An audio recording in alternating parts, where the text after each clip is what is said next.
Welcome back to my channel, where today I am going to show you how to make a vegan prosciutto.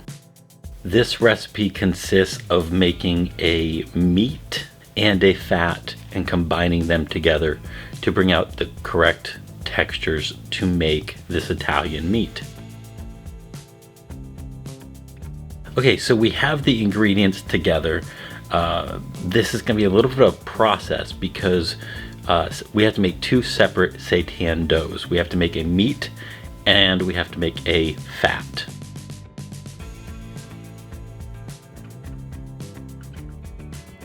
So the first thing that I am going to do is I'm going to be essentially just making the dough. So I'm combining vital wheat gluten and water, and then I'm going to let that rest for about 30 to 60 minutes to allow the gluten fibers to really start to activate.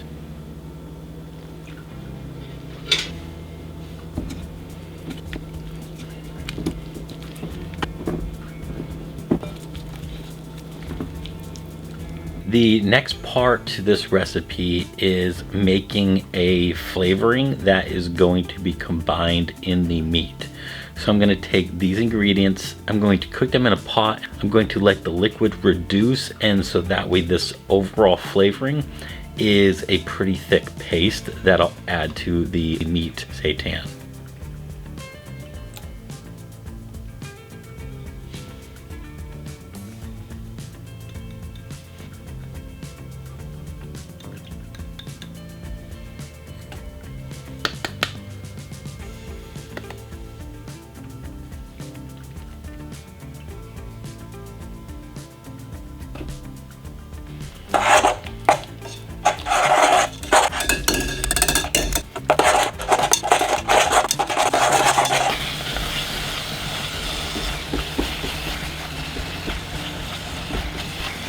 When those doughs are together, I'm adding in some apple cider vinegar.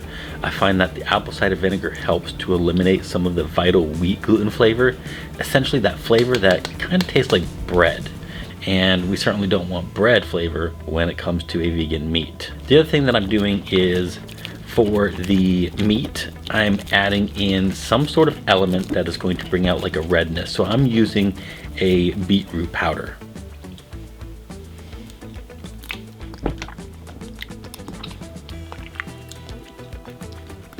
Now I'm going to add the fat to a blender, and I'm going to add some other ingredients. I'm going to blend that up. It's going to kind of break apart the actual fibers, the gluten fibers of the fat, but that's okay.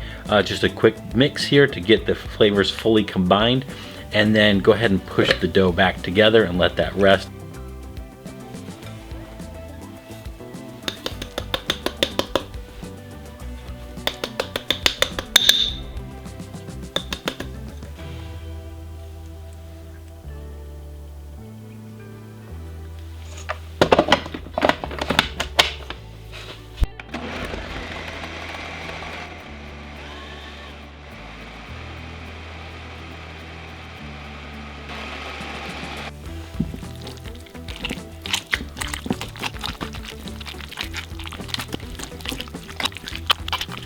And then I will move on to the meat, where I'm going to add some more flavoring, and then I'm going to add that paste that we reduced down, and I'm going to do the same thing that I did with making the fat portion.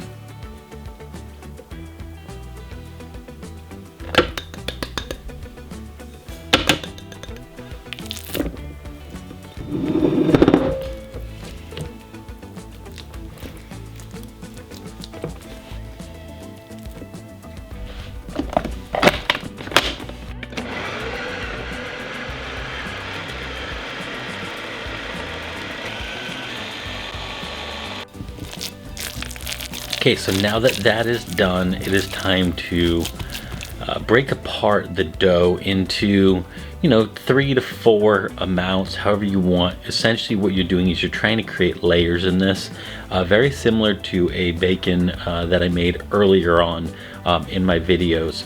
But basically we're going to separate the meat and we're going to stretch it out.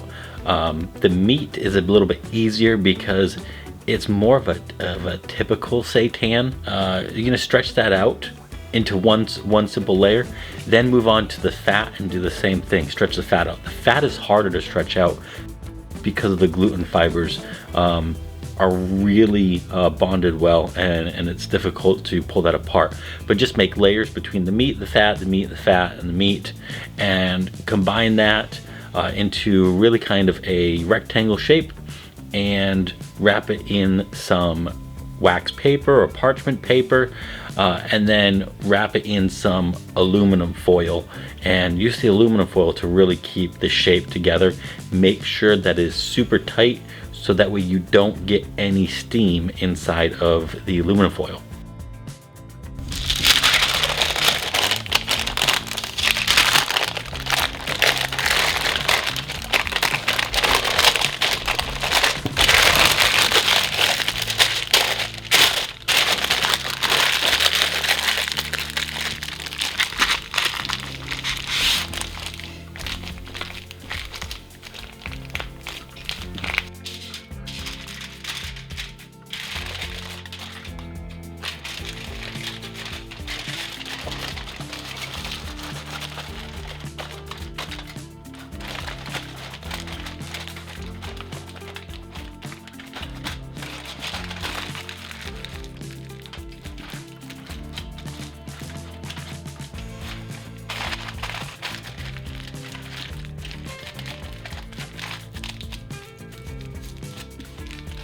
Now it is time to steam this seitan for about 1 hour.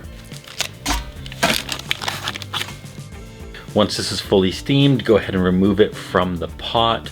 Remove the seitan from the aluminum foil and the wax paper, and you need to set this aside and let it cool to about room temperature for 2 reasons. The seitan is going to toughen up a little bit. It's going to have more of that tough chewiness that exists in prosciutto, and it's going to be just cooler and easier to work with, so you're going to be able to slice it thin.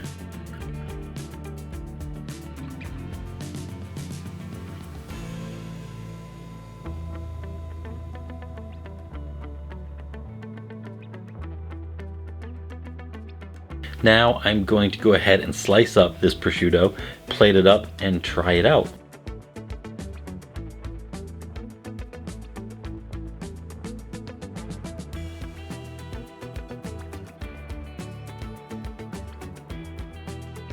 Okay, so I made the prosciutto, and so basically my thoughts about this prosciutto is, one, it's a lot better using seitan instead of rice paper. Rice paper doesn't work.